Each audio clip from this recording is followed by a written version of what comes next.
They Were Here Before by Queen Samuels, Chapter 15, Shani. The barbecue, or braai as they call it, was so awesome. The food, the people, the conversation, the wine, and so much of it. Everything was perfect. I especially enjoyed the conversations. No small talk. Solid discussions about a variety of interesting topics. As a matter of fact, when there was a natural lull in the exchange, there was no anxious gestures. Everyone respectfully accepted the silence.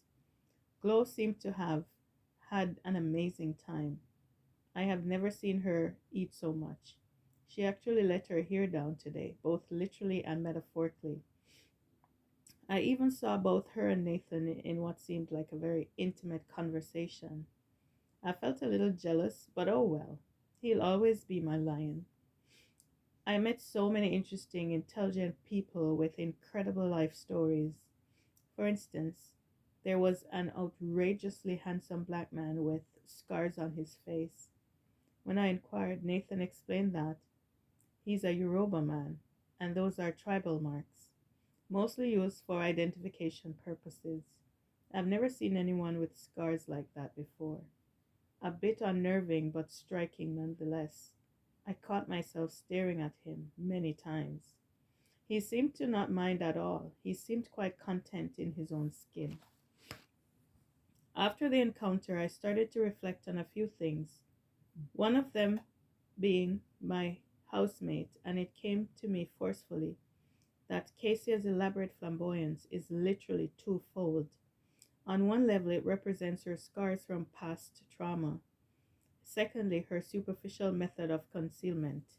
Ironically, that young man's scars are beautiful and unique. Also, I am quite sure there is a story behind his and his clan's choice in selecting each model for the scar.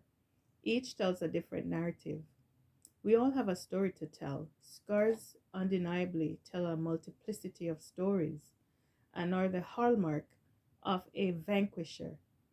I have always believed that scars represent the real MVPs of the world, as they are the very epitome of survival. I asked Nathan if he would ever get tribal marks. He said, I am not sure. It is not mandatory for every clan, so it is not something that I have really thought about. I guess in a sense, these markings are like tattoos. Some people like them and others don't. It was my first time seeing any kind of tribal marks on a person, and I must say that that young man's aura was so peaceful and calm.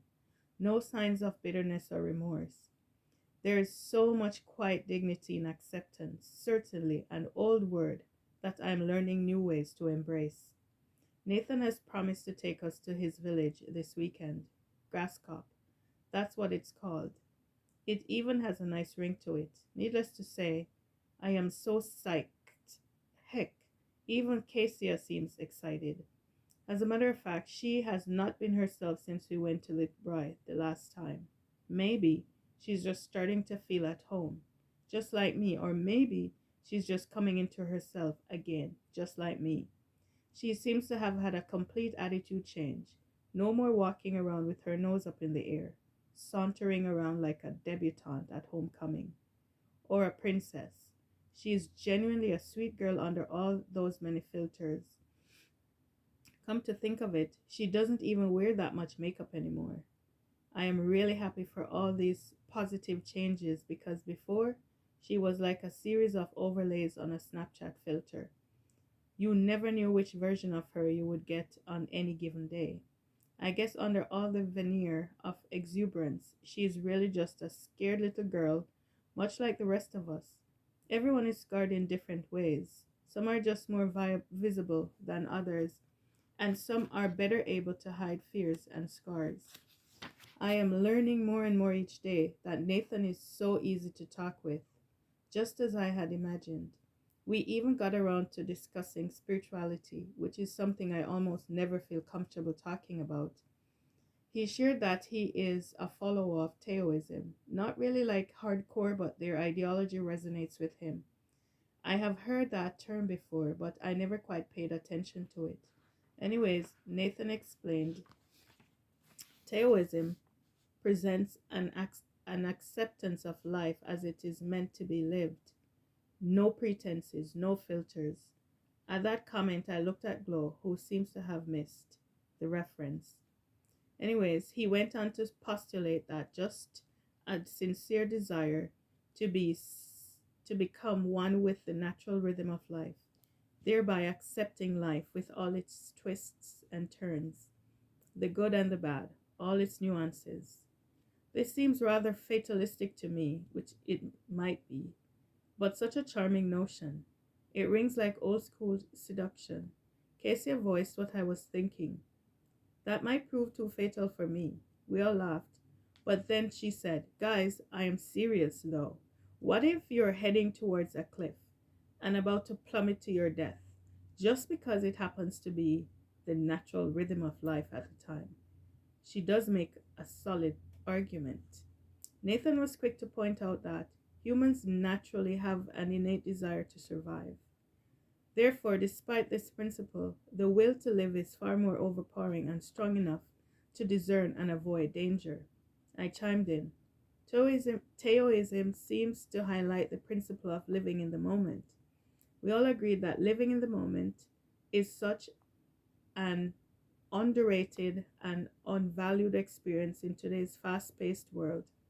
It has almost become a skill to be able to navigate the present and not rush ahead to the future or run back to the past, especially in times of great hardships and discomfort. My line is truly very smart, insightful, and very sincere. He could literally be my twin. After that brief but intense discussion, a noticeable weight seems to have lifted from our trio. Things are way less strained and more spontaneous. I even caught Casey looking at my prints in a curious way, which is fine because they're kinda matched in terms of looks and brilliance.